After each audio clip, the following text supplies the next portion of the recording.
Hello guys, so in this video I'm going to show you how you can freeze a frame using Capcut. Now I have a scroll down video here that is scrolling very fast, so what I'm going to do is to be able to freeze one of the frames, so when it scrolls it looks like it's slower. So I'm going to select the frame that I want to freeze here, so I'm going to get this one and I'm going to tap edit. And then I'm going to find the option freeze. So it should be to the right here. You're gonna have to scroll a little bit.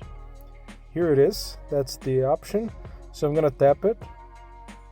And now what you can see here in my timeline, it has added this object here that I can manipulate for the duration.